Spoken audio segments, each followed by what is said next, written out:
오늘도 우리가 복된 주일을 맞아서 하나님 앞에 예배하기 전에 마음과 정성을 다 모아서 하나님 앞에 집중하시고요. 오늘은 특별히 우리 시원성교회 창립 5주년 기념 예배가 되어지는데, 하나님께서 지금까지 지켜주셨음에 감사하는 마음으로, 또 앞으로도 하나님 앞에 합당한 교회가 되기 위해서 결단하는 마음으로 예배를 준비하시길 바랍니다.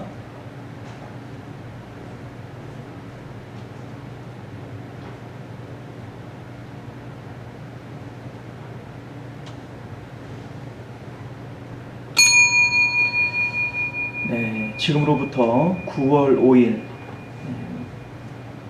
9월 첫째 주 시원성교회 창립 5주년 기념 예배를 겸하여 주일 예배 우리 하나님 앞에 드리도록 하겠습니다. 우리 다 같이 묵도하시겠습니다.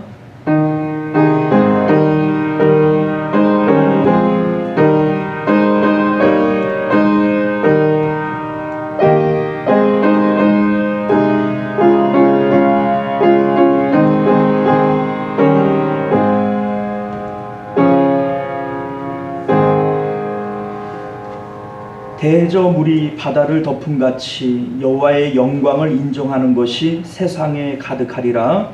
오직 여호와는 그의 성전에 계시니 온 천하는 그 앞에서 잠잠할지니라. 아멘.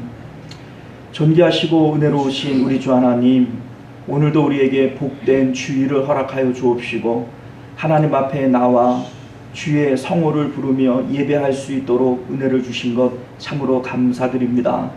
오늘은 특별히 우리 시원성교회의 창립 5주년 우리 기념 예배를 하나님 앞에 올려드립니다. 이 예배를 주님 흥양하여 주옵시고, 지금까지 우리 교회가 이렇게 존립할 수 있었던 것이 오직 하나님의 은혜임을 고백하오니, 앞으로의 우리의 모든 삶의 과정들, 또 우리 교회의 모든 일들을 주님께서 주관하여 주셔서 더욱 하나님께 영광이 되어지는 그런 복된 교회가 될 수 있도록 은혜를 더하여 주옵소서. 오늘 드려지는 이 예배가 하나님을 기쁘시게 하는 귀한 예배 되도록 우리의 마음과 정성과 힘이 오직 하나님께만 집중되어질 수 있도록 주의 성령께서 친히 역사하여 주옵소서. 모든 영광 주님 앞에 올려드리오며 거룩하신 우리 주 예수님 이름으로 간절히 기도드리옵나이다. 아멘. 자, 우리 다 같이 찬송가 10장 우리 함께 찬양하겠습니다.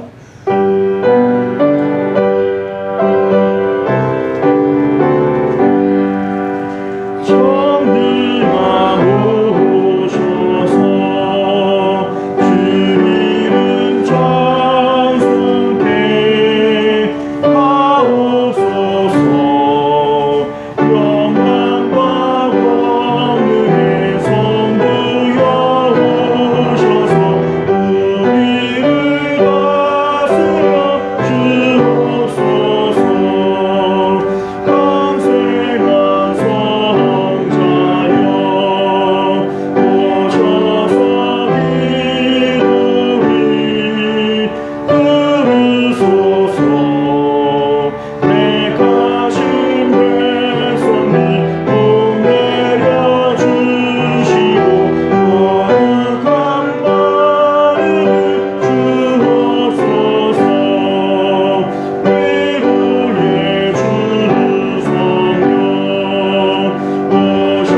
한 주간의 삶을 되돌아보면서 하나님 앞에 예배하기 합당치 못한 우리의 언행 심사가 생각이 나거든. 이제 하나님 앞에 우리의 모든 허물들을 내어놓고 청결한 마음으로 하나님을 예배하기를 원합니다. 우리 다 같이 참회 기도 드리겠습니다.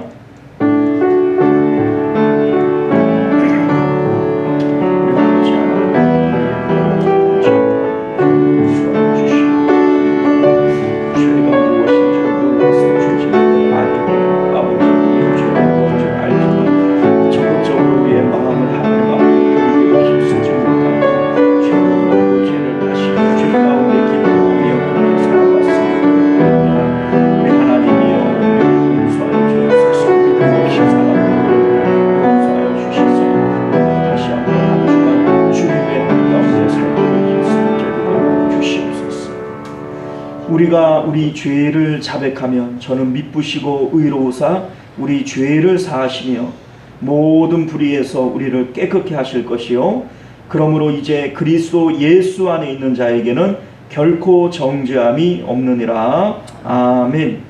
우리 다 같이 교독문 30번 시편 67편 말씀 함께 교독하여 읽겠습니다. 하나님은 우리에게 은혜를 베푸사 복을 주시고 그의 얼굴 빛을 우리에게 비추사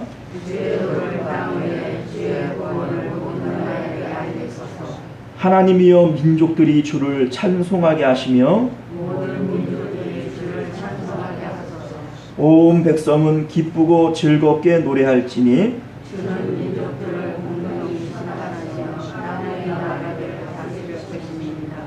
하나님이여 민족들이 주를 찬송하게 하시며 모든 민족으로 주를 찬송하게 하소서.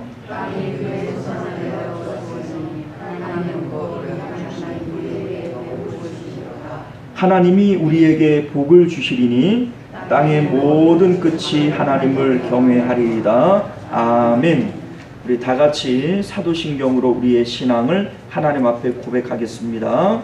전능하사 천지를 만드신 하나님 아버지를 내가 믿사오며 그 외아들 우리 주 예수 그리스도를 믿사오니 이는 성령으로 잉태하사 동정녀 마리아에게 나시고 본디오 빌라도에게 고난을 받으사 십자가에 못 박혀 죽으시고 장사한 지 사흘 만에 죽은 자 가운데서 다시 살아나시며 하늘에 오르사 전능하신 하나님 우편에 앉아 계시다가 저리로서 산 자와 죽은 자를 심판하러 오시리라. 성령을 믿사오며 거룩한 공회와 성도가 서로 교통하는 것과 죄를 사하여 주시는 것과 몸이 다시 사는 것과 영원히 사는 것을 믿사옵나이다. 아멘.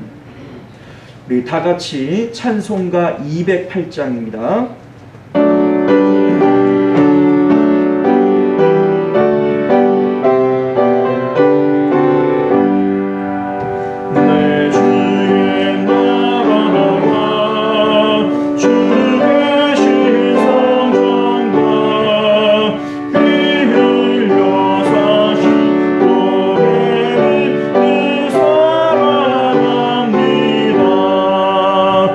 내 주의 교회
감사합니다. 네, 이 시간은 우리를 대표해서 전승우 장로님 기도하시겠습니다.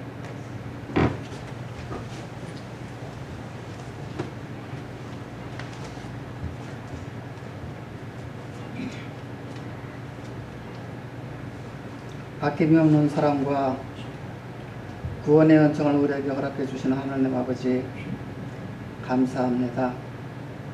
오늘 복된 날 창립 5주년 기념 예배를 드릴 수 있도록 은총을 베풀어 주시고, 세상에 있던 저희들 이끌어 주사 하나님을 예배케 하시니 감사합니다.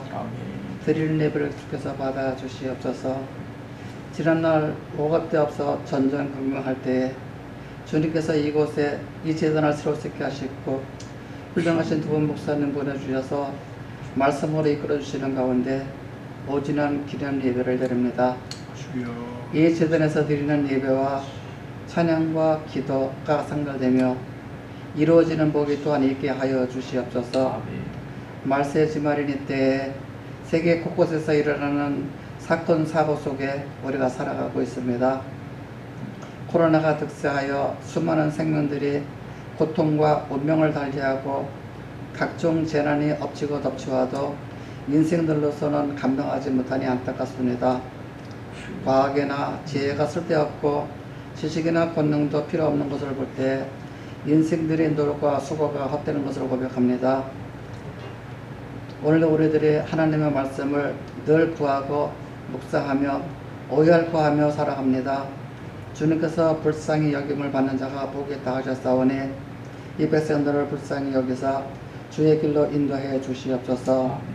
믿는 자, 순종하는 자 복이 있다 하셨사오니 우리에게 허락해 주시기를 원합니다.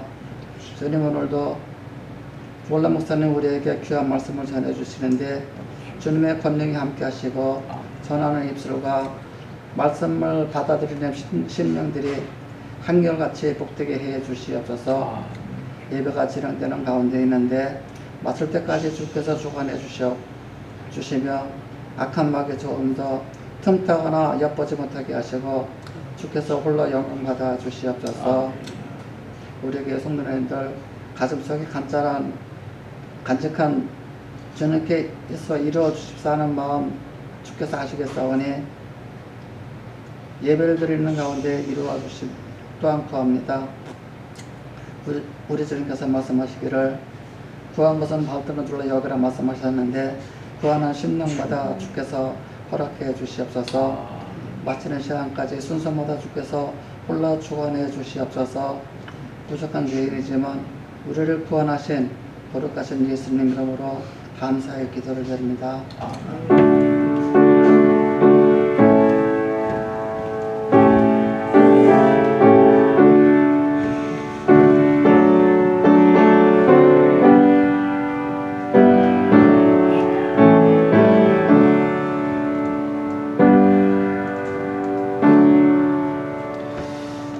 감사합니다. 오늘 우리에게 주시는 하나님 말씀 역대상 29장 10절에서 13절까지 말씀입니다. 구약성경 654면 되어지고요. 역대상 29장 10절에서 13절까지 말씀, 자, 우리 찾으신 줄 믿고 한 절씩 교독하여 읽겠습니다.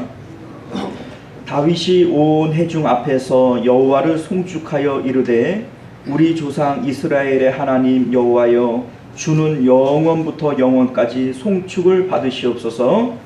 여호와여, 위대하심과 권능과 영광과 신령과 위엄이와 주께 속하였사오니 천지에 있는 것이 다 주의 것이옵소서.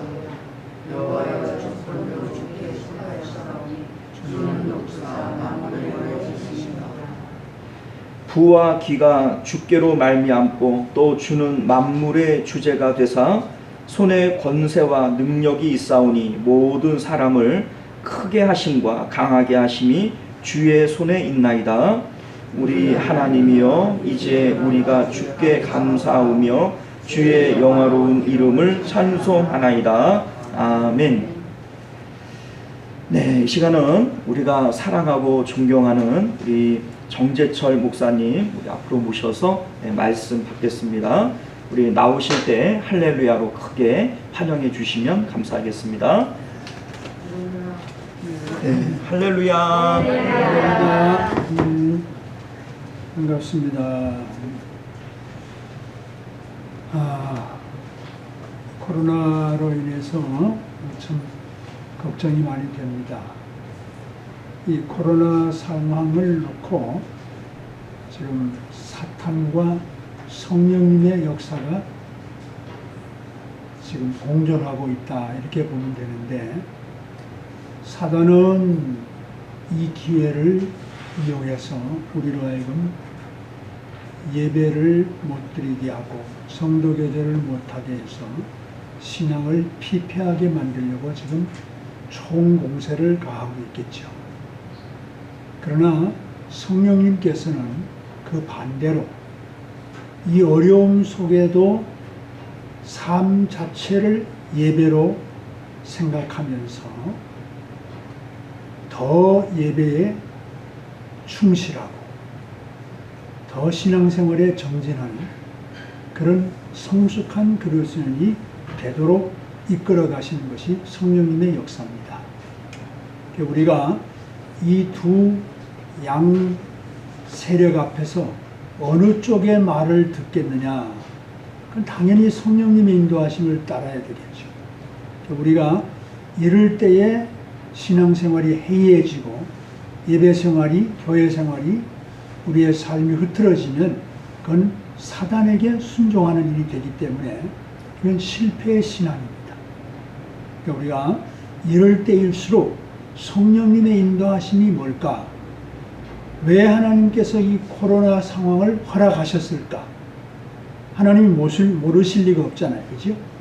이 상황을 하나님이 아시면서 왜 계속 2년째 유지해 가면서 앞으로 코로나 상황을 계속 지속시켜 가시겠느냐, 그 이유를 우리가 알아야 됩니다. 그래서 제가 벌써부터 삶으로 자체를 예배를 드리는 그런 성숙한 그리스도인으로 사는 길이 우리의 살 길이라는 것을 번번이 제가 말씀을 드렸는데, 이럴 때 해이해지면 안 됩니다. 더 사단의 역사를 거슬러서 성령님의 인도하심을 따라 더 열심히 신앙에 정진하는 삶을 사는 것이 성령님께 순종하는 삶이다. 여러분이 꼭 좀 깨달으시고, 사단이 인도하는 대로 그냥 에라 모르겠다, 예배고 뭐고 신앙생활이고 뭐고 이제 뭐 이 판에 뭐 이런 식으로 하면은 내 영혼이 죽습니다. 꼭 좀 각성하시고 더 정진하는 그런 신앙생활을 했으면 좋겠습니다. 네, 오늘은 우리 하나님의 속성이라는 제목으로 우리 함께 같이 은혜를 나누려고 합니다. 여러분 다 프린트 받으셨을 텐데, 우리는 예수님을 믿음으로 하나님의 자녀가 되었다. 자녀가 되었다는 걸 우리가 알고 있습니다. 그런데 이 자녀가 되었다는 사실은 성령님께서 우리의 심령 속에 주시는 주관적인 확신이다. 우리 개개인의 주관적인 확신입니다. 주관적인 지식입니다. 말하자면 교회에 나오면서도 난 하나님의 자녀 모르겠어, 그런 사람도 물론 있습니다. 그러니까 나는 하나님의 자녀다라고 인식하는 그런 그 확신은 성령께서 주시는 확신으로서 그런 사람을 그리스도인이라고 말할 수 있죠. 그죠? 그런 그 그리스도인의 자세로서 살아가는 것이 주관적인 확신이다. 로마서 8장 16절에 보면은 성령님께서도 친히 우리의 영과 더불어 우리를 하나님의 자녀로 증언하시느니라, 이렇게 말씀하고 계시죠.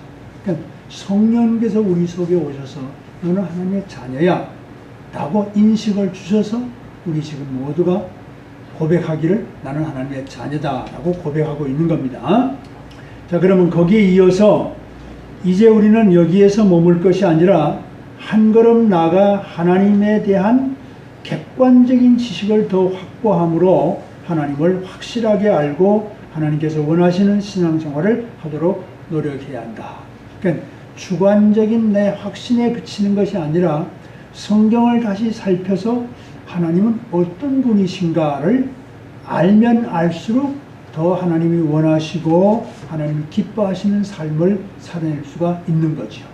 그래서 성경을 탐독하면서 어떤 하나님인가를 자꾸 찾아내고 그 하나님이 나에게 뭘 요구하시는가를 찾아내는 거죠.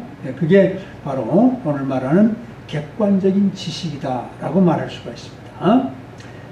하나님에 대해서 알지 못하면 비록 우리가 하나님의 자녀이지만 하나님의 자녀답게 살지를 못한다. 내가 하나님의 자녀인데 하나님에 대해서 모른다.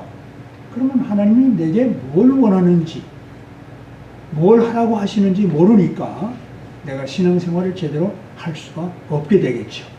그러므로 우리는 이 시간 하나님의 속성에 대해서 상고함으로 하나님께서 원하시는 삶과 하나님의 자녀다운 삶을 살도록 하자, 이런 내용입니다. 오늘 주제 전체가 그런 그 주제로 상고하려고 합니다.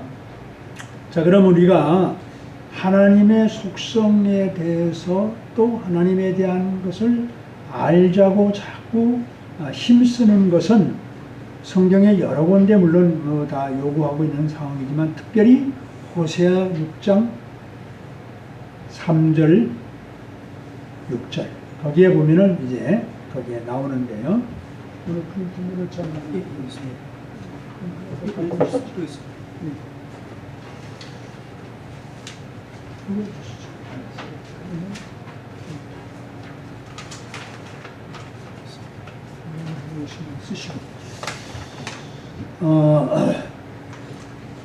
그래서 호세아서 6장 3절 6절의 말씀이 대표적인 하나님을 알라고 하는 강력한 요구하시는 말씀인데요. 거기 한번 보시면 그러므로 우리가 여호와를 알자, 힘써 여호와를 알자, 그렇게 말씀하시고 6장 6절에는 번제보다 하나님을 아는 것을 원하노라. 번제보다라는 말은 지금 말은 뭡니까? 예배 드리는 것보다 하나님을 알기를 원한다라는 말씀인데 굉장히 중요한 말이죠. 우리는 예배 드리면은 하나님에 대한 모든 의무를 다한 것처럼 생각하고 주일 예배 드리면 교회 밖에 나가면 하나님을 잊어버리고 사는데 하나님은 그걸 원치 않으시고 예배보다는 삶 자체를 예배로 여기며 삶 순간순간 하나님을 기억하고 하나님이 뭐라고 말씀하시고 뭘 요구하시고 어떻게 살라고 하신가를 관심 가지고 사는 것을 원하신다, 이런 얘기예요. 그게 바로 번제보다 하나님을 아는 것을 더 원한다는 말씀이에요. 그래서 우리가 하나님을 알기를 힘써야 된다, 이런 얘기고요.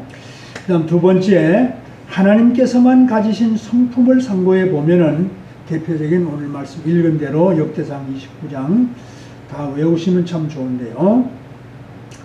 거기에 10절은 다윗이 이제 고백하는 말씀입니다만은 11절, 12절, 13절 내용을 보면은 여호와여 위대하심과 권능과 영광과 승리와 위엄 이런 것들이 다 주님께 속해 있다 하는 그런 내용으로 말씀하시는 11절 내용은 뭐냐면 천지 만물의 소유자이신 하나님, 주관자이신 하나님을 얘기하고 있는 거예요. 그게 11절 내용입니다. 그 다음에 12절은 부와 귀가 주께로 말미암고 또 주는 만유보다 주권 그 만유의 주제가 돼서 그 손에 능력이 있어가지고 모든 사람을 크게 하시고 강하게 하심을 주의 손에 달렸다. 이 말은 우리 삶의 모든 생사화복을 주장하시는 하나님, 그걸 얘기하고 있는 거예요. 그 다음에 마지막 13절에 다윗이 표현하는 것은 그러므로 이러한 하나님께 감사하고 이러한 하나님을 찬양합시다, 이런 얘기를 하고 있는 거죠. 이 두 가지, 세 가지 내용을 잘 명심하셔서 천지 만물의 소유자요 통치자가 되시는 하나님, 그리고 우리의 모든 생사화복을 주관하시는 하나님, 그러므로 이런 하나님께 감사하고 이런 하나님을 찬양하는 삶, 이게 우리의 삶이다. 이걸 우리가 기억하시고요. 그 다음에 이제 내용을 보면은 거기 좀 복잡하게 쭉 나와 있는데 시간이 좀 너무 오래 가니까, 왜냐하면 이거는 여러분이 다 알고 있는 내용이에요. 예를 들어서 하나님이 영원하시다 모르는 분 계시나요? 하나님이 전능하시다, 전지하시다, 전지하시다 모르는 분이 없어요. 불변하시다 다 알아요. 그죠? 그러니까 여러분이 그런 내용을 그냥 여러분이 성경에 거기에 제시한 대로 찾아가셔서 참고하시면 돼요. 그러니까 우리가 알 것은 그런 영원하신 하나님을 생각할 때 내가 어떤 은혜가 있는가, 내가 어떤 하나님으로 받아들이고 삶을 살아갈 것인가, 이게 중요한 것이거든요. 그러니까 여러분이 이제 전지, 전능, 영원, 불변, 전지하신 하나님, 이런 하나님을 기억하시면서 전능하신 하나님이다. 내가 어떻게 살라고 말씀하시는가? 내가 어떤 상황에 있든지 우리 아버지 되신 하나님이 다 해결해 주실 수 있는 능력이 있으신 분이다 라는 것을 가지고 전능하신 하나님을 생각할 때 내가 낙심과 좌절을 할 필요가 없겠죠. 그렇죠? 이런 그 은혜를 여러분이 각자 받으면 되는 거예요. 이거는 제가 여기서 여러분에게 강요하는 게 아니라 여러분 스스로가 전능하신 하나님을 생각할 때 내가 받은 성령님이 주시는 은혜를 따라서 살아가는 거예요. 예를 들어 또 전지하신 하나님이다. 모든 걸 다 아신다. 그럼 내가 어떤 은혜를 받을 수 있죠? 내가 해놓은 것을 예를 들어서 사람은 몰라줘요. 근데 누구는 아셔요? 하나님은 다 아셔요. 그렇다면은 사람이 아무리 몰라줘도 우리가 위로받을 수 있는 것은 뭐예요? 하나님은 아셔. 내 아버지가 아셔. 내가 이렇게 수고하고 애쓰고 노력하는 것을 사람은 몰라줘도 내 아버지 하나님은 다 알고 계시고 다 행위의 책에 기록해 두셨다가 적당한 때에 적시적재에 보상하시는 하나님이신 걸 알 때에 전지하신 하나님을 생각하면 참 감사하다, 이런 은혜를 받을 수 있잖아요. 그걸 얘기하는 거예요. 그럼 전지하신 하나님, 부재하신 하나님, 어디든지 안 계시는 데가 없는 하나님을 생각할 때 내가 어떤 은혜를 받을 수 있을까? 어떤 은혜요? 하나님은 나를 떠나신 적이 없구나. 항상 나와 함께 계시는구나. 언제나 나와 동행하시는구나. 그런 생각하면 얼마나 든든하고요. 또 그 반대로 생각하면 내가 어떤 잘못을 저지르고 허물을 저지르면 하나님 내 옆에 계시는데 내가 하나님 앞에서 이런 짓을 하면 안 되지. 내가 하나님께 이런 생각을 하면 안 되지. 조심하게 돼요. 그죠? 이런 은혜를 각자가 받을 수 있다는 거죠. 그러니까 그걸 여러분에게 성경 말씀을 일일이 소개하면서 설명드릴 필요가 없어요. 그죠? 여러분이 알아서 각자 은혜를 받으면 되는 거예요.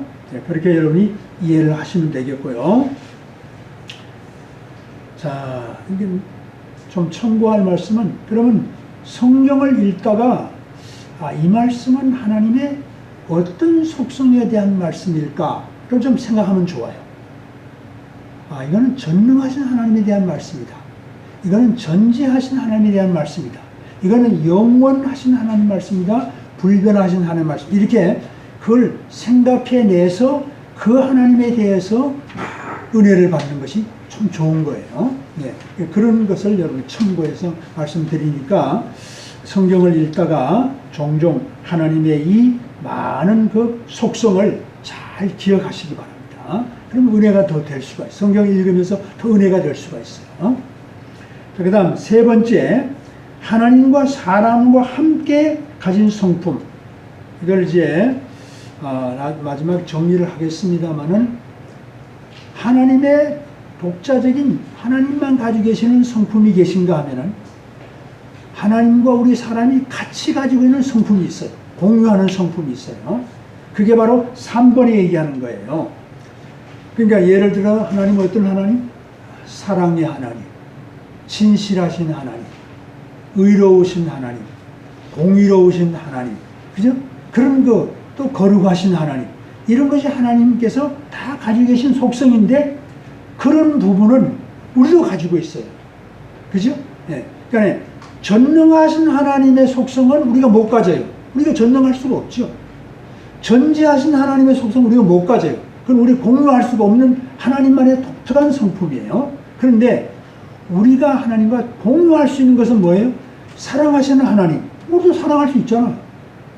또 진실하신 하나님. 하나님이 진실하신데 우리도 진실할 수 있잖아요. 그죠? 물론 하나님의 사랑, 하나님의 진실, 공의와 의로움, 거룩함은 완전하시고 우리는 불완전하다는 차이가 있어요. 그러나 일부 가지고 있는 건 사실이에요. 그죠? 그래서 공유 속성이라고 말하는 거예요. 그러면 이런 하나님의 거룩하심, 나도 그럼 거룩해야지. 그러면 날마다 거룩을 훈련해 가는 거지. 하나님의 사랑하심, 그럼 나도 사랑을 훈련해 가야지. 더 사랑하려고 힘써야지. 하나님의 진실하신 성, 그 진실성, 그럼 나도 진실하려고 했어야지. 이런 것으로 가지고 우리 공유된 속성을 하나님 닮아가는 삶을 살도록 애쓰는 것. 이게 바로 우리가 받을 은혜고 해야 할 일이에요. 이해가 되십니까? 지금 제가 설명하는 게? 이해 충분히 되죠? 예. 그러니까 제가 이것을 일일이 낱낱이 하나하나 지금 설명하지 않고 여러분의 각자의 삶 속에서 이 은혜를 받으면서 살아가면 됩니다. 예. 그래서 제가 성경 말씀을 여러분 다 소개했으니까 이제 소개한 성경을 참고하시면서 그 성품을 가지고 여러분이 은혜를 받으며 살아가시길 바라고요. 자, 그러면 4번에 하나님의 존재 자체의 독특한 속성인 삼위일체에 대해서 좀 생각해 보려고. 이거는 좀 여러분이 듣기는 들었겠지만은요, 늘 생소하고 좀 까다로워요. 이게 2000여 년 동안의 기독교 역사에 계속 논쟁이 있는 것이 삼위일체론이에요. 참. 근데 성경에는 삼위일체라는 단어 자체는 없어요. 하나님은 삼위일체시다라는 것은 성경에 없어요. 그런데 성경 말씀을 다 종합해 보면은 하나님은 삼위일체 하나님이시다라는 것을 말씀은 하고 있어요. 이해가 되십니까? 삼위일체라는 단어는 없어요. 그러나 하나님은 세 분이 같으신 삼위일체 하나님이라는 것을 설명을 하고 있단 말이죠. 그럼 예를 들어서 우리 삼위일체에 대해서 한번 거기에 프린트물을 좀 보세요. 요한복음 10장 30절 예수님께서 뭐라고 말씀하세요? 나와 아버지는 하나이다. 그럼 뭔 말이에요? 예수님이 누구란 얘기예요? 하나님이시란 얘기죠. 그러니까 하나님과 예수님은 같구나. 예수님이 하나님이시구나.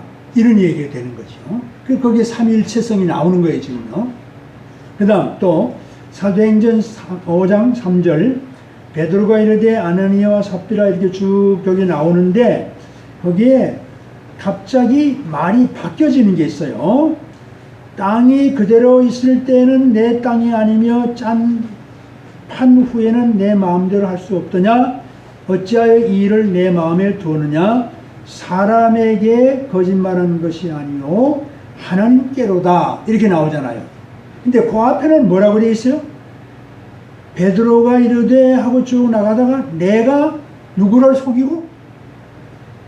성령님을 속이고 땅값 얼마를 감추었느냐 이렇게 나왔어요. 그러면 3절에서는 성령님을 속이고 라고 하는 말을 성령님을 대신해서 4절에는 누구로 대치시켜요? 하나님께로다 라고 대치하는 거 보면은 결국 성령님과 하나님은 같다는 말이에요, 다르단 말이에요? 같은 분이라는 거죠. 성령님을 속인 것이 하나님을 속인 것이고 하나님을 속인 것이 성령님을 속인 것이다 그 말이에요. 그러니까 거기에 성령님이 하나님이시구나 하는 것을 삼위일체성이 여기 나오는 거예요. 자, 그래서 16장 6절에 보면은 성령이 아시아에서 말씀을 전하지 못하게 하시거늘 그들이 부르기아와 갈라디아 땅으로 다녀 무시아 앞에 이르러 비두니아를 가지고 가고자 애쓰며 누구의 영이? 예수님의 영이 허락하지 아니하신지라. 그러면 성령님을 누구의 영으로 지금 표현하고 있어요? 예수님의 영으로 표현하고 있는 거죠. 아, 성령님은 예수님의 영이로구나. 예수님과 성령님은 같으시구나. 그러니까 결국 성부 하나님, 성자 하나님, 성령 하나님은 다 같으신 삼위일체 하나님이시는 걸 알 수가 있는 거죠. 그래서 우리는 오랜 기독교 역사 속에 성삼위 하나님은 일체시다, 삼위일체 하나님이시다라고 말을 하는 거죠. 자, 그러면은 거기에 1번에 터툴리아는 삼위일체의 하나님을 태양으로 비유했는데, 터툴리아는 오랜 그 기독교 초기에 유명한 신학자인데 그분이 삼위일체를 이렇게 설명했어요. 뭐라고? 태양을 비유한 거예요. 태양이라고 우리가 해라고 할 때 해는 해 본체가 있고 거기서 빛이 나오고 거기서 열이 나오잖아요. 그러니까 태양 본체는 성부 하나님, 거기서 빛이 나온 빛은 성자 하나님, 거기서 열이 나오는 게 뜨거운 성령님 하나님, 이렇게 비유를 한 거죠. 그러니까 이게 꼭 맞다는 얘기가 아니고 이해를 돕기 위한 도움이 되는 말이에요. 그냥 그렇게 생각하면 된다는 거죠. 그러니까 저 개인도, 여러분 개인도 마찬가지잖아요. 집에서 제가 아버지요, 남편이요, 제 부모에게 자식이잖아요. 삼위일체잖아요. 그죠? 네? 한 사람이 세 역할을 하고 있잖아요.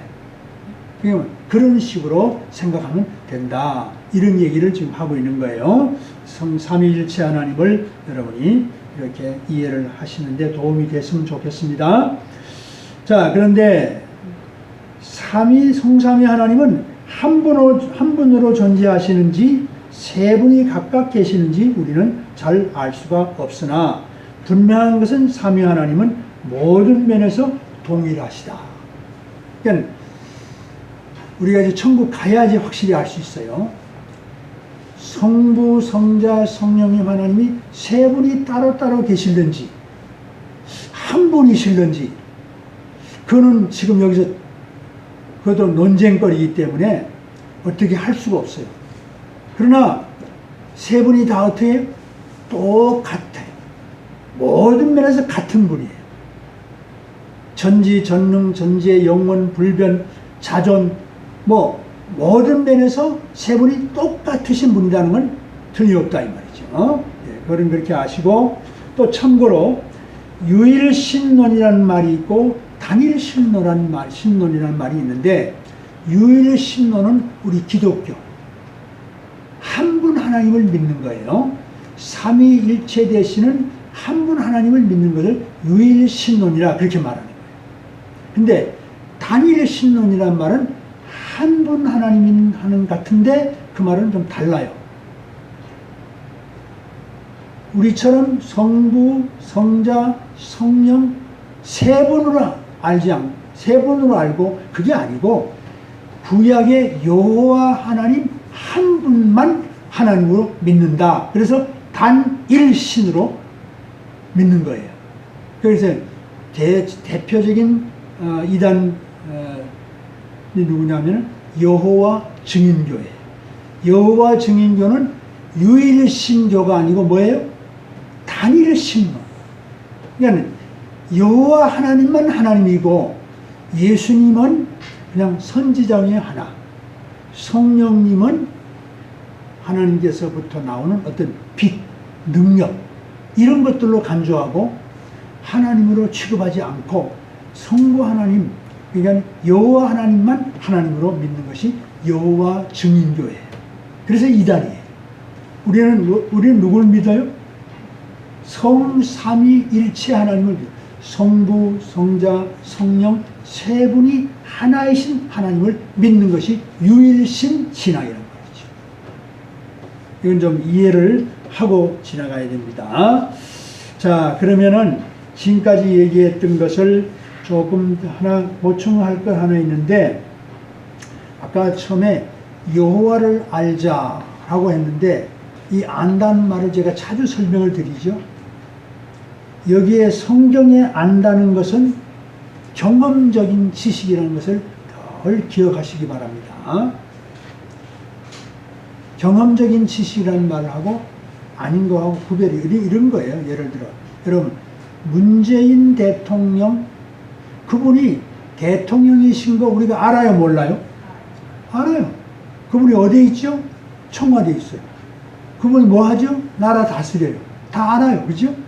근데 그분을 만났어요? 같이 살아봤어요? 안 했잖아요. 그러니까 지식적으로 아는 그런 대통령이야, 청와대에 있어, 나라를 다스리는 분이야, 그런 지식은 그건 경험의 지식이 아니에요. 경험의 지식은 그분과 함께 같이 살면서 서로 교제하면서 얻는 지식을 경험 지식이라고 해요. 그러니까 여러분, 우리가 성경을 공부하는데 경험적인 지식이 아니라 그냥 피상적인 비경험적인 지식을 가지고는 우리의 삶과 아무런 관계가 없어요. 그 삶을 내가 살아내야만 그게 경험적인 지식이요, 그게 성경의 가치가 있는 거예요. 뭐 성경 퀴즈 대회를 하면 뭐 어쩌고 쭉 설명 아주 잘 맞춰요. 근데 삶은 그거와 아무 상관이 없어. 그건 경험 지식이 아니에요. 그런 지식은 필요 없어요. 그건 퀴즈 대회 1등에도 아무 소용 없어요.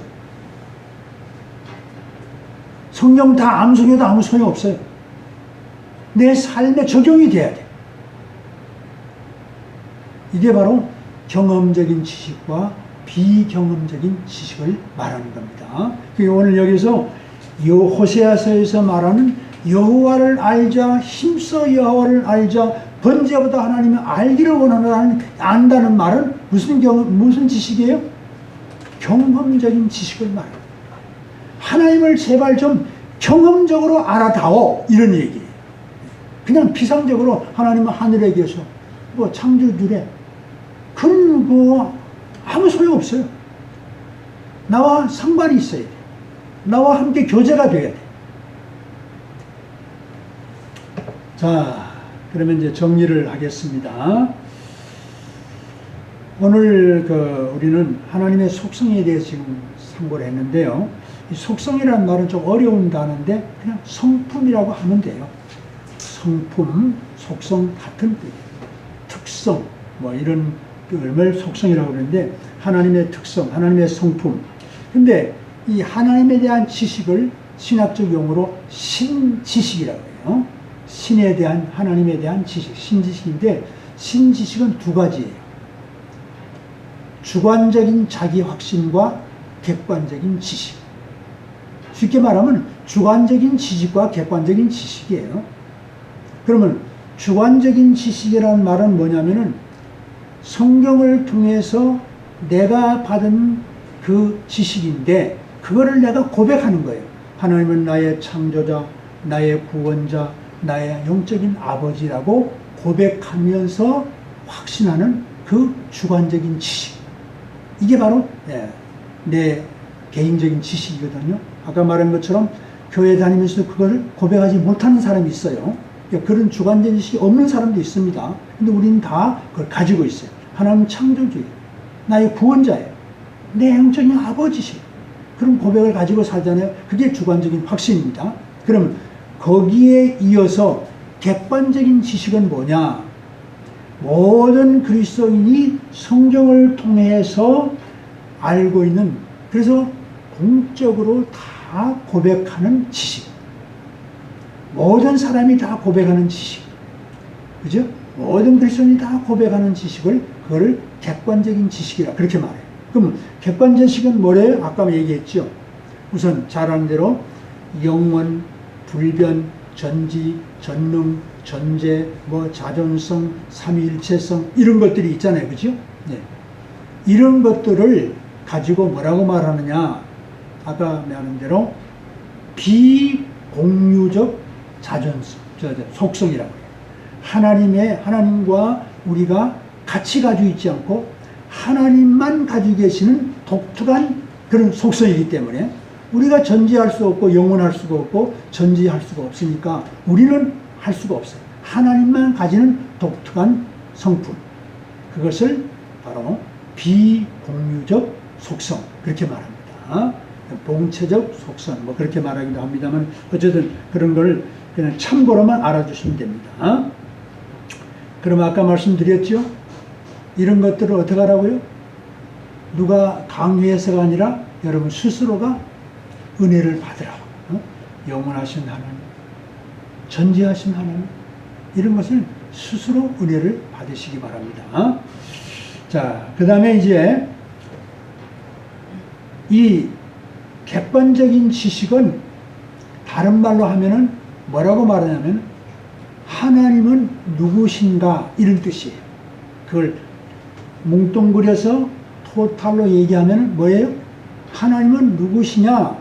전능하시고 전지하시고 전지하신 영원하신 불변하신 삼위일체 하나님이시다. 이거를 가리켜서 하나님은 누구신가라는 질문의 대답이에요. 그 다음에 그러면은 공유적 속성, 사람과 하나님이 함께 공유하고 있는 속성, 그건 뭘까요? 하나님은 어떤 분이신가를 말하는 거예요. 하나님은 어떤 분이신가? 하나님은 어떤 분이세요? 사랑하시는 하나님, 신실하신 하나님, 거룩하신 하나님, 그죠? 공의로우신 하나님, 의로우신 하나님. 이런 하나님이 하나님은 그런 하나님이시구나 이런 걸 알 수가 있죠. 그죠? 그럼 이것도 마찬가지로 아까 말씀드렸습니다. 개인적으로 음미하시기 바랍니다. 사랑의 하나님이시니까 나도 사랑을 배워야지. 신실한 하나님이시니까 나도 그 아버지 그 아들처럼 신실을 배워야지. 이렇게 살아가는 거예요. 은혜를 받는 겁니다. 근데 그동안 우리가 하나님은 누구시냐라는 것을 배웠는데 오늘 하나님은 어떤 분야를 배우심으로 말미암아 더 하나님을 확실히 알잖아요. 그죠? 더 확실히 알았으니까 더 하나님 자녀답게 하나님 원하시는 삶을 살아낼 수가 있는 거죠. 이게 우리의 좋은 점이에요. 그러니까 예를 들어서 여러분이 이렇게 설명을 드리면 되겠네요.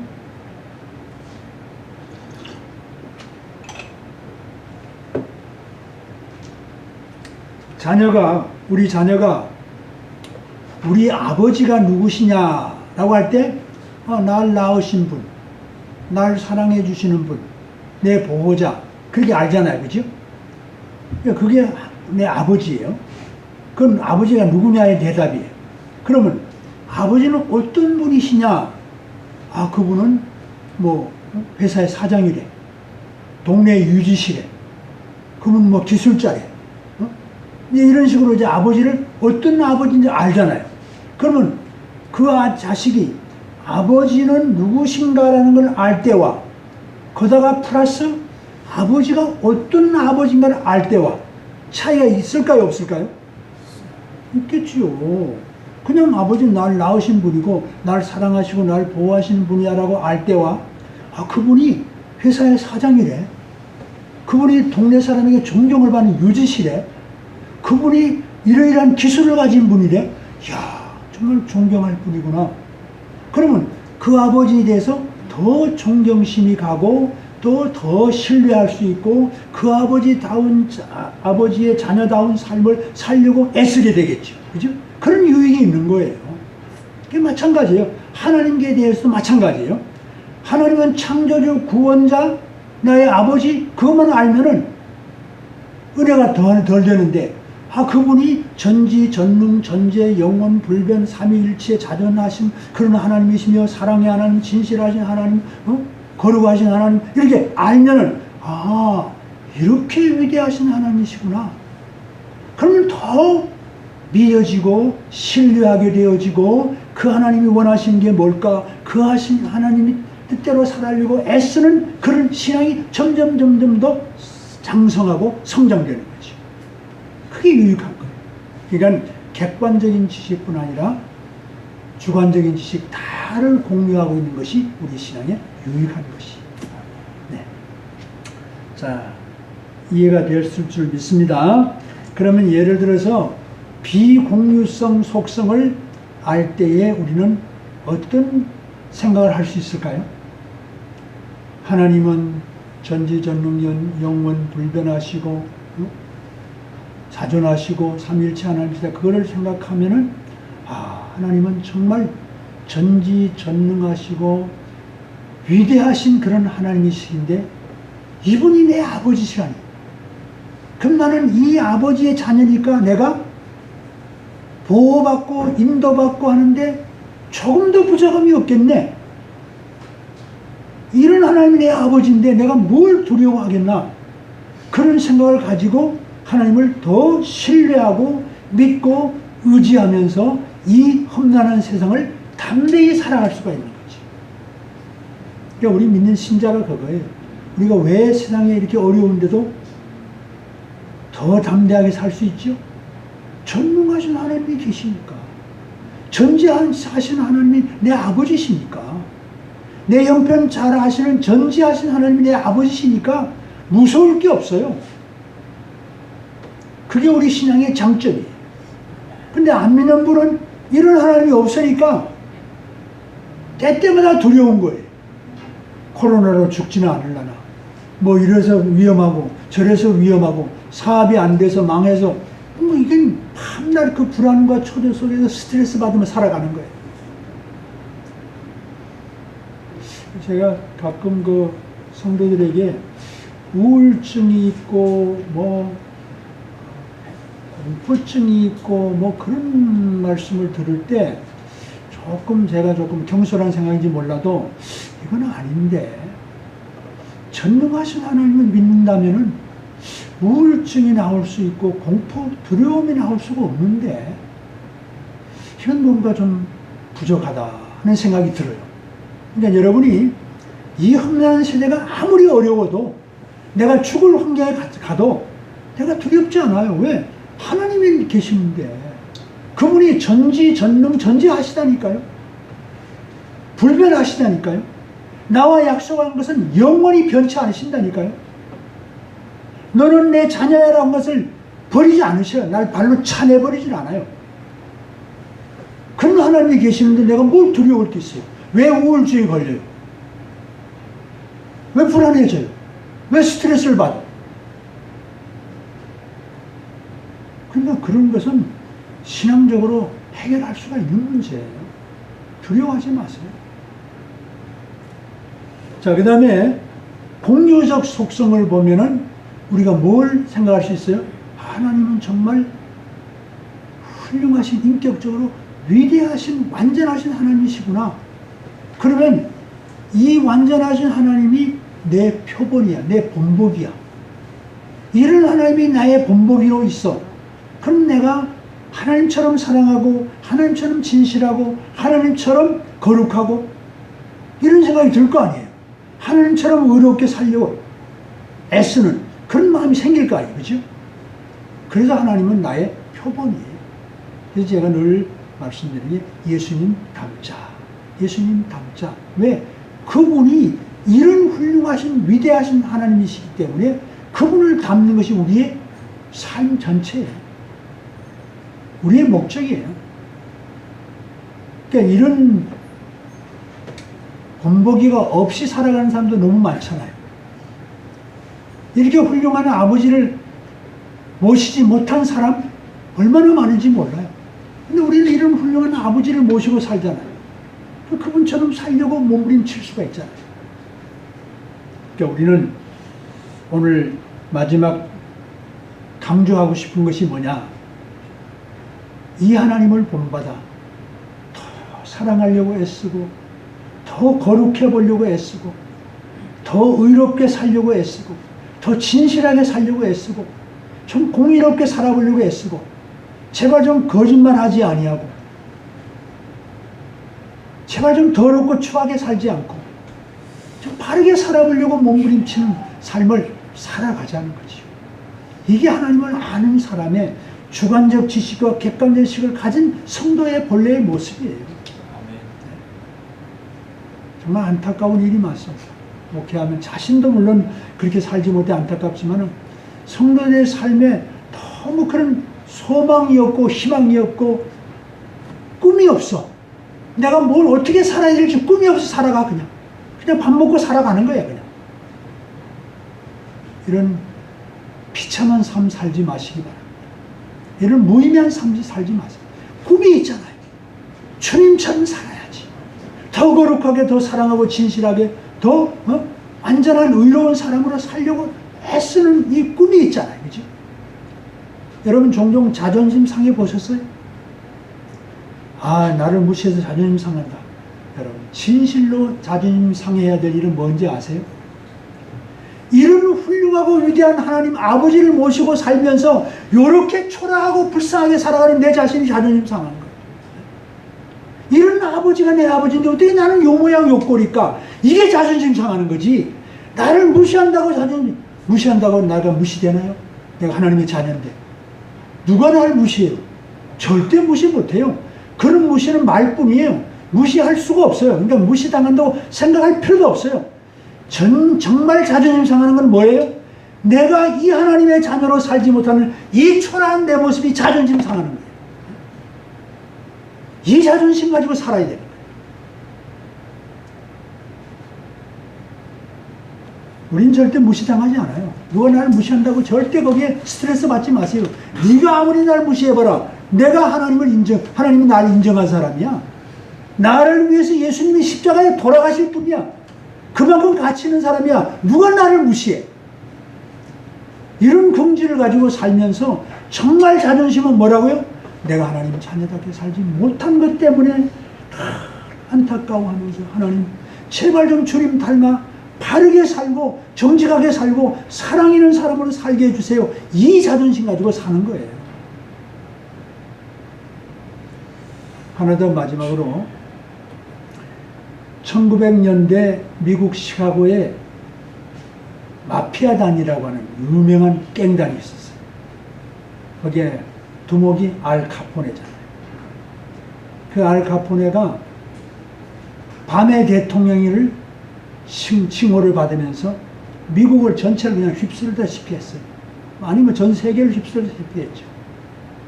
근데 그렇게 그 무서운 범죄단이면서 그렇게 든든하게 살아낼 수 있었던 것은 그 밑에 아주 유능한 에디라고 하는, 이지 에디라고 하는 훌륭한 변호사가, 훌륭하다고 하는 게 아니라 능력이 많은 변호사가 있었어요.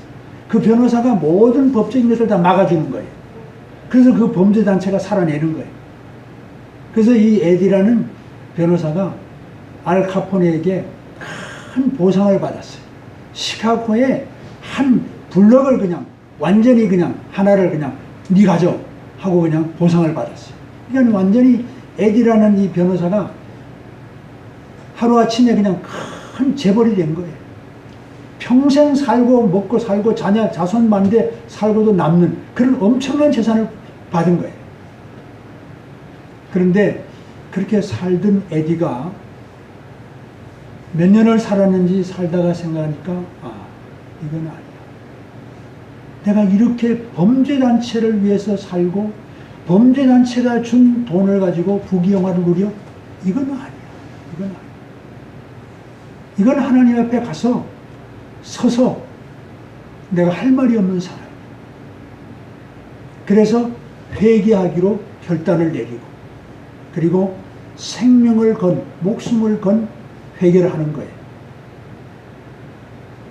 알 카포네를 고발하기로.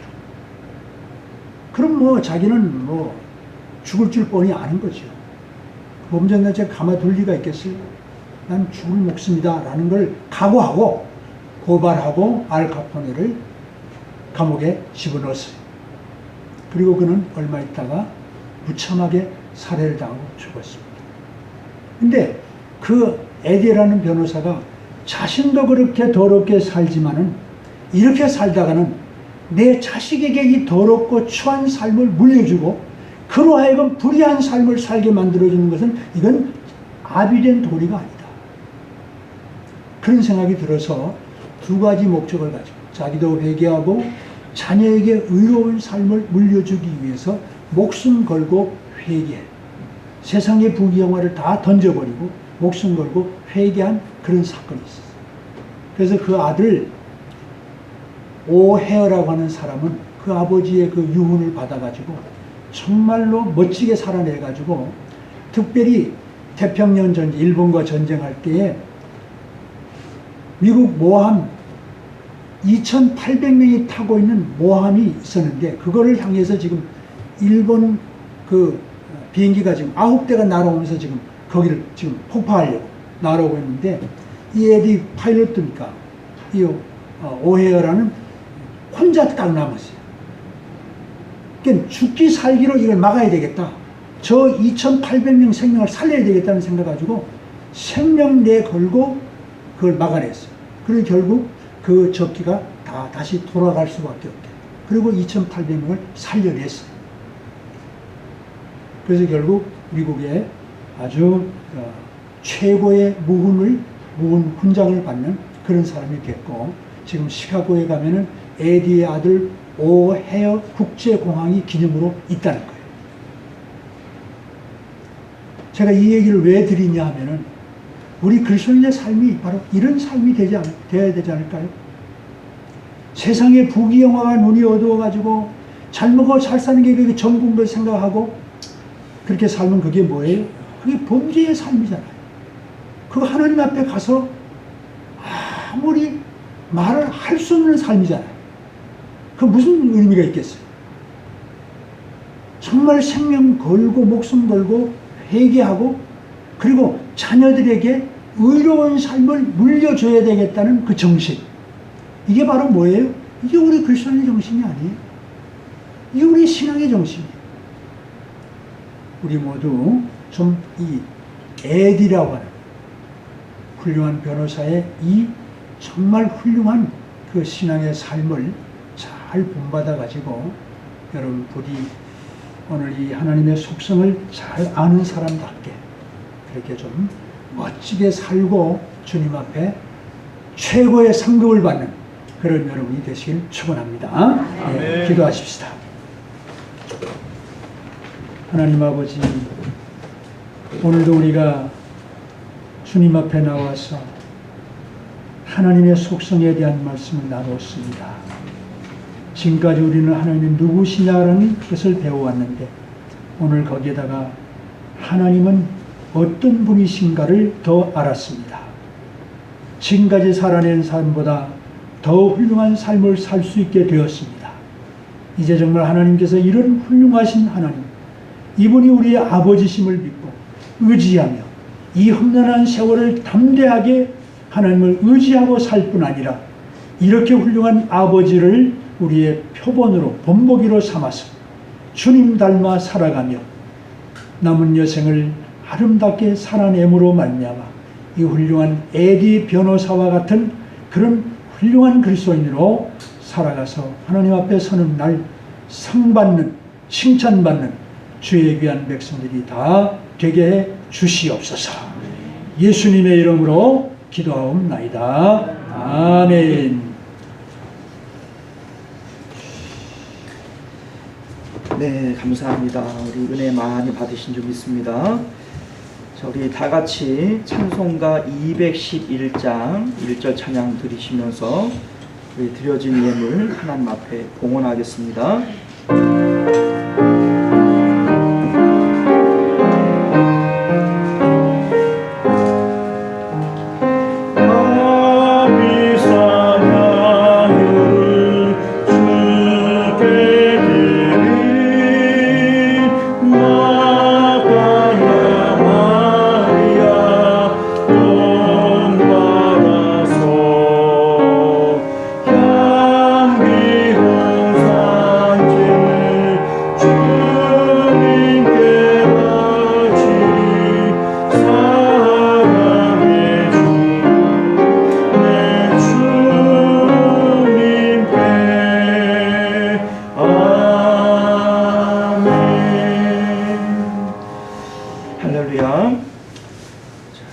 하나님 앞에 11조 예물 또 구제 헌금과 감사 예물 또 주일원금 이렇게 드리셨습니다. 자, 예물은 우리 목사님 축도하실 때 같이 기도해 주시겠습니다. 자, 우리 주보를 참조하셔서 교회 소식 전해 드리겠습니다.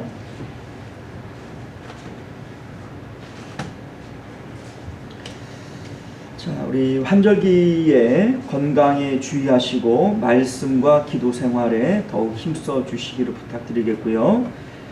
예배 진행 사항들 안내 드립니다. 우리가 뭐 처음 시작할 때도 계속 연장할 것이다 뭐 이렇게 예상했던 대로 또 연장이 되어져서 10월 3일까지 이렇게 발표가 되어졌습니다. 우리 수도권 거리두기 4단계가 연장되어짐에 따라서 우리 온라인 예배도 계속해서 병행이 되어지겠고요. 그러나 우리 시온성교회는 주일 9시, 11시 또 수요 예배, 금요 기도회, 새벽 예배까지 전체 예배들을 다 진행을 하고 있으니 여러분들 원하시면 다 참여를 하실 수 있겠습니다. 자, 우리 코로나 상황이지만 우리 구역과 전도회를 통해서 성도의 교제를 충분히 나눠주시기를 부탁드리겠고요. 오늘은 우리 시원성교회 창립 5주년 기념 주일이 되어지는데 모든 영광을 하나님 앞에 올려드립니다. 우리 지켜주신 그 은혜 감사드리고 또 교회에서 준비한 떡이 있는데 돌아가실 때 이제 하나씩 받아가시기를 부탁드립니다. 자, 오늘은 우리 사랑하고 존경하는 정재철 목사님 모시고 하나님 말씀 받았는데 받은 은혜를 마음속에 꼭 간직하시고 삶 가운데 실천하실 수 있기를 부탁드리겠습니다. 예배 후에 8월 수입 지출 재정 보고를 드립니다. 우리 홍은철 장로님 수고해 주시겠고요. 주일 기도 순서, 합심 기도 제목, 성경 통독 달성자들 명단 주보를 참조해 주시면 고맙겠습니다. 환우들과 성도님들의 생업을 위해서 기도 부탁드리겠고요. 구체적인 기도의 요청이 있으실 때엔 저에게 말씀해 주시면 함께 힘껏 기도해 드리도록 그렇게 하겠습니다. 자, 우리 찬송가 210장 우리 함께 찬양하시고 우리 목사님 나오셔서 축도로 예배를 마치겠습니다.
나오셔서 기도하시겠습니다.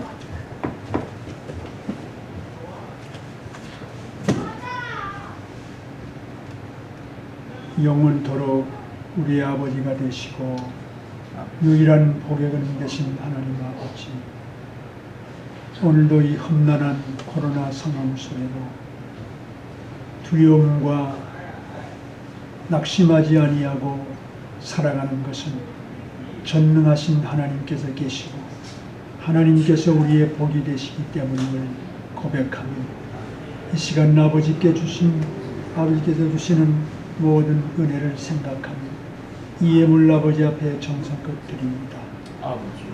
아버지의 자녀들이 얼마나 힘들고 어렵게 살아가는지를 주님 잘 아시지 않습니까? 주여, 이 예물 받으시고 이 험난한 세월 살아가는 동안 아버지의 자녀를 낙심좌절하지 않게 하시고 전능하신 하나님 의지하고 담대하게 살 뿐 아니라 그리스도인답게 모든 사람들에게 본보기가 되는 정말 세상의 빛과 같은 소금 같은 삶을 살아내도록 영육의 강건함 주시고 사업의 가정의 평안에 자녀들에게 모든 면에서 하나님 빈틈없이 인도하시고 눈동자같이 지켜주시옵소서. 아멘. 이제는 우리를 구원하신 예수님의 은혜와 하나님의 사랑과 성령님의 감화 감동 충만하시니 이제 우리 하나님의 속성에 대해서 알고 더욱 하나님을 알았사오매 안만큼 더 성숙한 그리스도인으로 살아들여서 정말 하나님을 기쁘시게 해드리는 하나님의 자녀다운 삶을 살기로 다짐하는 이 모일 모든 자녀를 한 분 한 분의 심령과 가정과 자녀와 생업과 이 교회 위 이제로부터 영원 무궁토록 함께 있을지어다. 아멘.